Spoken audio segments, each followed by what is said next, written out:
नमस्कार। आज की हमारी इस वीडियो में हम आपके लिए जितिया व्रत की कथा लेकर आए हैं। एक समय की बात है, नर्मदा नदी के पास कंचनवटी नाम का एक नगर था।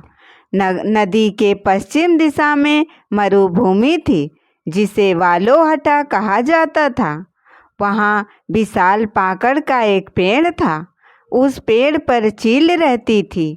उसी पेड़ के नीचे एक खोखर था, जिसमें सियारिन रहती थी। चील और सियारिन में गहरी दोस्ती थी। एक बार दोनों ने मिलकर कुछ स्त्रियों को जितिया व्रत करते हुए देखा। तब उन्होंने यह व्रत करने का संकल्प लिया। फिर दोनों ने भगवान जितवाहन की पूजा करने के लिए निर्जला व्रत रखा। व्रत के दिन उस नगर में एक बड़े व्यापारी की मृत्यु हो गई और व्यापारी का दाह संस्कार उसी मरुधर पर किया गया। दिन बीतने के बाद जब रात हुई, तब वहाँ मौसम खराब हो गया। बिजली कड़कने लगी और बादल गरजने लगे। वहाँ पर बड़ा तूफान आ गया। अब सियारिन को भूख लगने लगी। मुर्दा देखकर वह खुद को रोक ना पाई और उसने व्यापारी के शरीर को खा लिया और उसका व्रत टूट गया। पर चील ने संयम रखा और नियम व श्रद्धा से अगले दिन व्रत का पारण किया।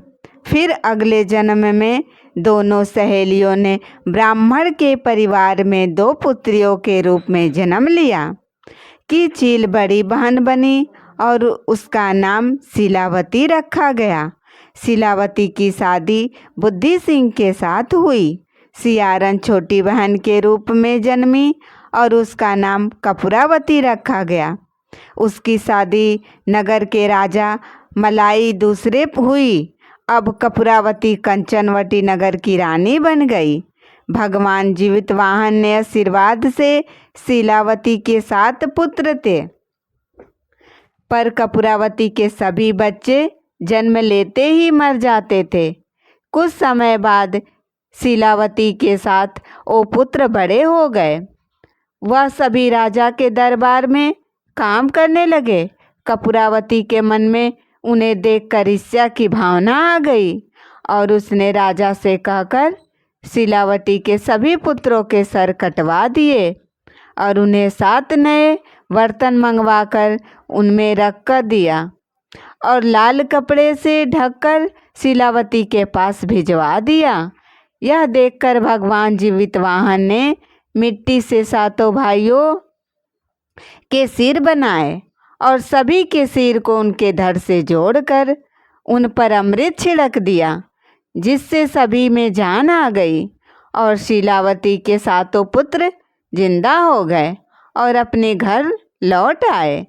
तो कटे हुए सिर रानी ने भेजे थे, वह फल बनकर दूसरी ओर रानी कपूरावती शीलावती के घर से पुत्रों की मृत्यु का समाचार सुनने के लिए व्याकुल थी।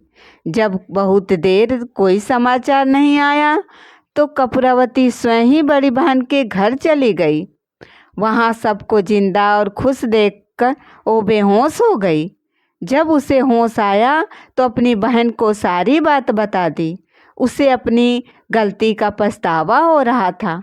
भगवान जीवितवाहन की कृपा से शीलावती को पूर्व जन्म की बातें याद आ गई। वह कपूरावती को लेकर उसी पाकड़ के पेड़ के पास गई और उसे सारी बातें बताई। यह सुनकर कपूरावती उसी समय मृत्यु को प्राप्त हुई। जब राजा को यह खबर मिली, उसने उसी जगह पर पाकड़ के पेड़ के नीचे कपूरावती का दाह संस्कार कर दिया। हे भगवान जीवितवाहन, जैसे आपने शीलावती के 7 पुत्रों की रक्षा करी, वैसे ही इस कहानी को